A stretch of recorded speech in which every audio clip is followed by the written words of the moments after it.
Estamos ao vivo. Instagram. E aí? Bom dia. Cadê vocês? Bom dia. Dona Jaqueline. Dona Laísa. E aí? Como é que vocês estão? Tudo certo? Bom dia, bom dia. O dia começou cedo aí, não? E aí, meu amigo? Tudo certo, tudo certo. Galera chegando aí. Vamos retornar às nossas meditações matinais do pós-break. Bom dia. Tudo bem? E dona Judy? Tô bem. E vocês? Como vocês estão? Estou bem, estou bem.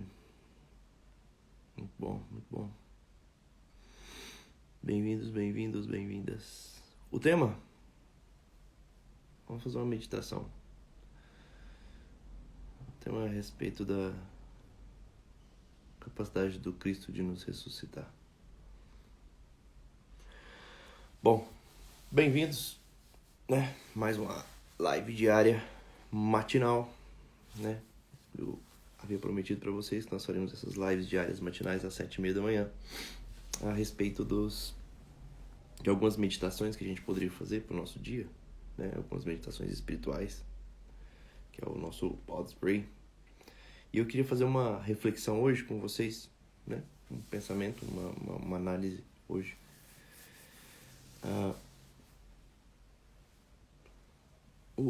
Se a gente for ler as escrituras, né? Ao longo das escrituras, né, o Cristo ressuscitou, aliás, ele realizou uma quantidade imensa de milagres. Né? O Cristo realizou uma quantidade imensa de milagres. Contudo, alguns milagres são aqueles que se sobrepõem aos outros, né? E dentre todos os milagres, talvez o milagre mais importante ali seja exatamente os milagres de ressurreição. Ou seja, bom, todos vocês sabem, né? Antes do Cristo ressuscitar ele mesmo, né? Ele ressuscitou algumas pessoas, né? E há um simbolismo aqui. E é sobre esse simbolismo da ressurreição que eu gostaria de chamar a atenção de vocês, né? Eu gostaria de chamar a atenção de vocês para esses pequenos traços, né, das escrituras que às vezes passam batidos.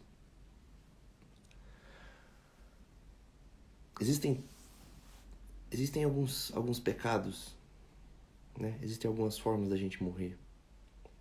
E quando eu falo morte, eu estou falando aquela morte eterna, aquela morte que destrói a nossa narrativa, aquela morte que destrói de alguma maneira a nossa dignidade, a nossa disposição de contar a nossa história. Existem 3 formas de morrer, né? O primeiro é aquela morte em que poucos sabem, somente aqueles que estão próximos de mim vão saber, vão entender aquela morte, né? Somente aqueles que estão ali na minha casa, somente aqueles que estão na minha família, né? Esses vão entender a minha morte narrativa, provavelmente algum pecado oculto, né? Alguma coisa que só eu fazia ali. E isso acontece, né? Às vezes quando, sei lá, um marido, uma esposa trai, né? Você mata uma narrativa de um casamento. Quando, né? E poucas pessoas ficam sabendo às vezes, né? Só a esposa fica sabendo daquele pecado. Enfim, né? Existem esse tipo de pecado que matam a nossa narrativa, mas poucos acabam sabendo disso, né? Aquilo fica ali mais ou menos guardado. Existem aqueles pecados que são aqueles que matam a nossa narrativa, que são mais ou menos públicos, né? Em que todo mundo fica sabendo, né? Todo mundo fica sabendo. São aqueles pecados da nossa narrativa em que as coisas são expostas, né? As pessoas ao redor, as multidões ficam sabendo, né? Existem falhas e erros e transgressões nossas que todo mundo fica sabendo. Esses pecados são mais claros, são mais escrachados e talvez são mais difíceis de a gente enfrentar às vezes. E por último tem um tipo que é mais interessante. É um pecado mais oculto. É aquele onde eu sou posto no sepulcro, É um pecado onde eu estou sozinho, né? Onde eu fico sozinho, ali guardado. É aquele pecado que só eu sei que eu cometi. Só eu sei que eu estou desviando da minha biografia, só eu sei que eu estou errando, só eu sei que eu estou fazendo algo de grave. Esse pecado só eu sei, né? Essa falha biográfica, essa incapacidade de eu, de fato, continuar com a minha vida, só eu sei onde é que eu estou guardado ali. Então existem de fato esses três tipos de pecado, né? Esses três tipos de erros biográficos. Esses três tipos de coisas que nos tiram da nossa narrativa, que nos tiram da nossa realidade e que nos impedem de cumprir com o nosso papel diário, que é de fato de servir, de se doar, de fazer algo pelo outro, né? De fazer algo naquele dia, de alguma maneira se doar e transformar aquela realidade, transformar aquela circunstância. Alguns vão ter errado ali dentro de casa, alguns vão ter errado publicamente e alguns vão ter errado só aqui dentro do peito. Alguns vão ter errado só aqui dentro do peito. É necessário que nós façamos essa avaliação logo pela manhã, né, ao acordar. Ao acordar, a maioria de vocês acordou, agora tem pouco tempo, eu acordei agora tem pouquíssimo tempo. Ao acordar, né, fazer essa meditação, né, fazer esse processo mental de pensar, bom, quais são aqueles pecados que de fato estão aqui expostos para mim, somente para essas pessoas que convivem comigo, para minha casa, né? Um pecado às vezes de orgulho, um pecado às vezes de prepotência. Esses pecados só quem convive com a gente vai saber, né? Isso está matando a minha biografia aqui na minha casa. Existem aqueles pecados públicos que estão matando a minha biografia para todo mundo, né? As pessoas olham para mim e falam, o Jorge é um beberrão, o Jorge é um bêbado, né? O Jorge é um covarde, o Jorge é um... Enfim, as pessoas olham, né, publicamente. Será que eu tenho algum pecado desse que é público? Mas, sobretudo, esse terceiro grau de pecado, aquele pecado que é interno. Aquele pecado que é no peito. Aquele pecado assim que quando tu comete, só tu sabe onde é que tu tá. Sabe? Só você sabe ali o grau, a gravidade, só você sabe a intensidade daquilo. Entenda? O Cristo, ele ressuscitou 3 pessoas nas Escrituras. 3 pessoas. A primeira pessoa que o Cristo ressuscita, vocês vão lembrar, é aquela filha do príncipe da sinagoga, né? O Cristo estava ali, né, com seus discípulos. Tem até aquele episódio interessante que o príncipe vem chamar e fala, Senhor, minha filha está morta. Ele vai ao encontro, né, daquela menina, no caminho aquela mulher, a mulher que tinha sangramentos, toca na veste dele e fala, Senhor, se tu queres, tu pode me curar, né? E Jesus fala, vai, tu estás estando, né? Tu estás curada, estás salva, vai. Enfim, o Cristo chega naquela casa e ele manda que todos se retirem, né? Fica ali só o pai e a mãe da menina. Provavelmente o pai e a mãe da menina e alguns dos discípulos. E o Cristo segura na mão daquela menina. Pede que ela seja ressuscitada, né? Essa ressurreição desses pecados que são conhecidos da casa, que as pessoas que convivem com você, que a sua família sabe, esses pecados são assim, né? A reestruturação da sua narrativa, a ressurreição da sua narrativa, a reconstrução da sua biografia é mais ou menos assim, é suave, né? Quando nós estamos na nossa casa e nós reconhecemos o nosso pecado, basta que a gente se incline diante de Deus e se incline, claro, para a nossa casa, para a nossa família, para os nossos pais, nossa esposa, nossos filhos, né? Porque a gente construa com novos atos, você entende? Ou seja, aqui, né, a solução para esse pecado que é da casa, esse pecado que é mais conhecido daqueles que são seus, a principal solução para esse pecado, para a ressurreição da sua narrativa, é de fato o ato, né? O Cristo, ele não chega ordenando aqui, não. Pelo contrário, aqui ele chega e segura a mão da menina. É um ato, é um movimento dele. O Cristo segura a mão da menina e a levanta. Pronto. Esses pecados são assim. É assim que a gente resolve. Contudo, aqueles pecados que são mais públicos, não basta somente esse ato, né? Vocês vão lembrar, a segunda pessoa que o Cristo ressuscita, quando ele está chegando na cidade, né? Está saindo ali da cidade um velório, o filho único de uma viúva. Lembram-se? Lembram-se? No livro do Lucas, fala ali, Lucas capítulo 7, se não me engano, está saindo ali um velório, né? O filho único de uma viúva, e Jesus se padece daquela viúva, né? Ele manda parar aquela, tinha uma multidão de pessoas, todo mundo, né? Tava ali, ou seja, o símbolo da multidão, ou seja, aquele pecado que todos estavam cientes dele, Diferente daquele primeiro em que somente a casa, né, era somente o pai e a mãe da menina, era algo mais intrínseco. Por que não? Uma multidão de pessoas ali. Então o Cristo chega, né? O Cristo chega, toca ao caixão e diz: olha, levanta-se, levanta-te. Né? E o jovem se levanta e começa a conversar e começa a partilhar com as pessoas. Todo mundo ficou admirado com aquele ato do Cristo. Bom, esses tipos de pecado que são mais ou menos públicos, né? Quando a gente mata a nossa narrativa, quando as pessoas... Jorge era um sei lá, um beberrão, né? Jorge era um falsário, Jorge era um cobrador de impostos. Fulana sei lá, a Erika era... Não tô falando que tu é uma adúltera, Erika, mas sei lá, a Erika era uma adúltera, né? A Rayane era uma prostituta, né? Esses pecados públicos, né? Entende? Eu tô falando esses pecados públicos de forma escrachada assim, mas esses pecados públicos que matam a nossa narrativa, aquilo que deturpa de alguma forma a nossa narrativa, né? De alguma maneira destrói a nossa narrativa, a reconstrução desses pecados, né? É necessário uma ordem, é necessário uma fala, levanta-te, sabe? É necessário uma ordem do Cristo, uma ordem direta dele, né? Levanta-te. Aqui não é somente com atos que a gente deve trabalhar, né? Somente aqueles atos diários de serviço que a gente deve trabalhar, mas com muito mais.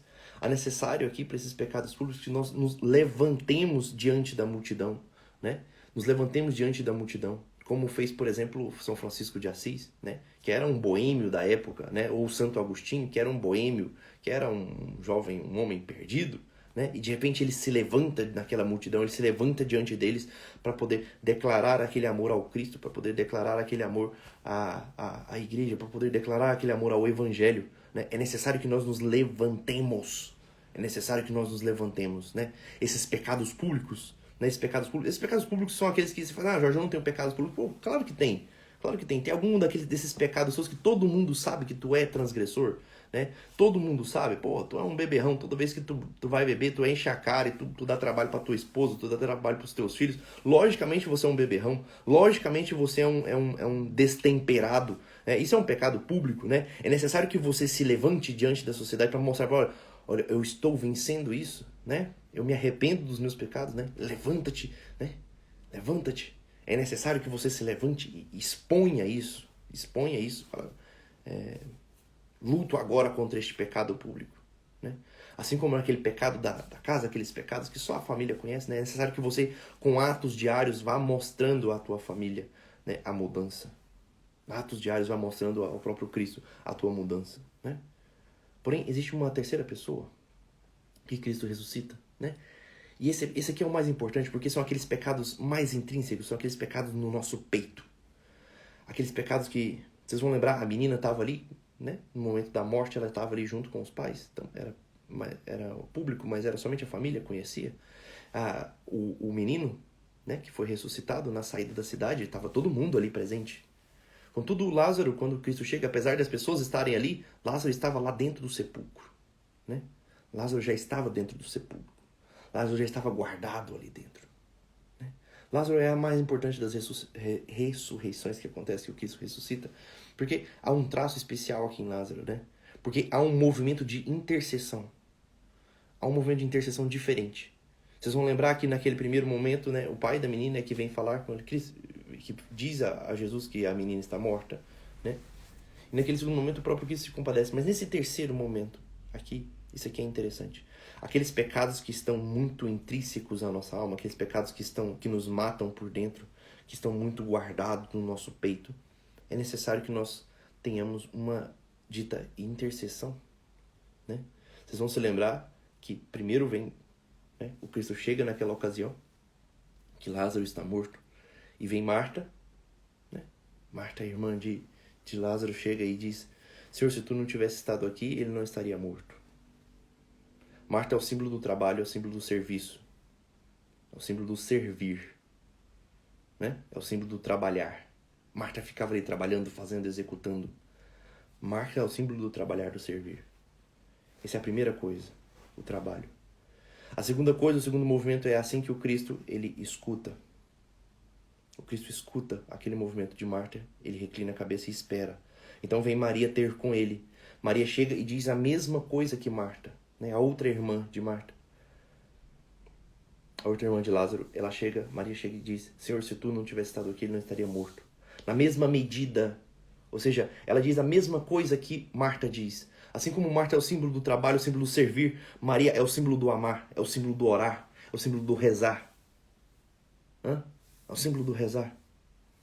Então é o ora et labora, né? É a oração e o trabalho atrelados, incrustados um no outro, né? Aquele movimento de Marta, aquele movimento de Maria foram suficientes para que o Cristo chorasse. Aquilo toca o coração, toca o peito do Cristo. O Cristo chora. Ele olha para aquela situação e fala, mandar retirar a pedra. Depois ele manda Lázaro, né? Vem para fora. Vem para fora. Esse último pecado, esse pecado do nosso peito é necessário. Esse pecado, esses pecados que são intrínsecos, só a gente sai. Só eu sei que eu sou egoísta. Só eu sei que eu sou soberbo. Só eu sei que eu sou guloso. Só eu sei que eu sou preguiçoso. Só eu sei. Eu vejo aqui dentro do meu peito. Eu sinto essa dor. Bom, esses pecados só saem daí com essa dupla intercessão. Ou seja, é necessário trabalhar, servir. E é necessário rezar e amar. É necessário esses dois movimentos da alma. Esses dois movimentos da alma e do corpo. É necessário um movimento de servir e um movimento de amar. É só assim que esse egoísmo sai do nosso peito. É só assim que essa soberba sai do nosso peito. Aqueles pecados que são tipicamente externos, mais simples. É necessário um ato. São os pecados da menina. A morte da menina. Aqueles pecados que são públicos. Né? Aqueles pecados que são públicos. É necessário um levante. E por último, esse último. É necessário que nós entendamos. Sem o trabalho e a oração, nós não vamos conseguir vencer.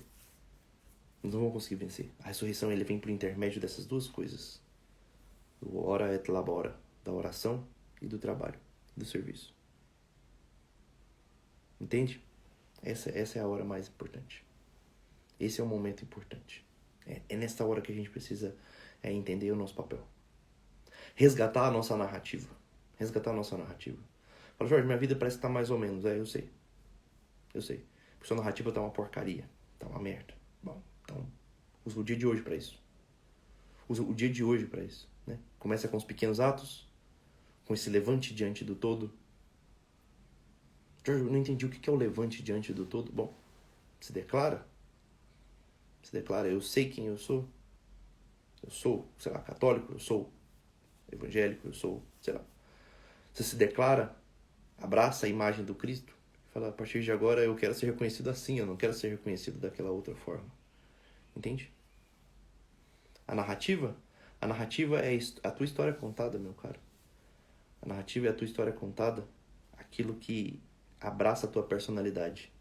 É aquilo por onde a sua personalidade se desenvolve e cresce. Entenderam? Meus queridos, fiquem com Deus. Uma excelente manhã para vocês.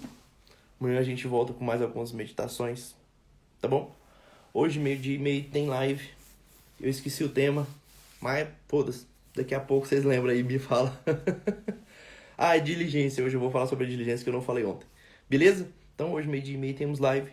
E estou à disposição dos senhores. Hoje nós estamos planejando alguma coisa muito bacana para vocês no final de semana. Domingo, eu quero todo mundo comigo na live lá no YouTube.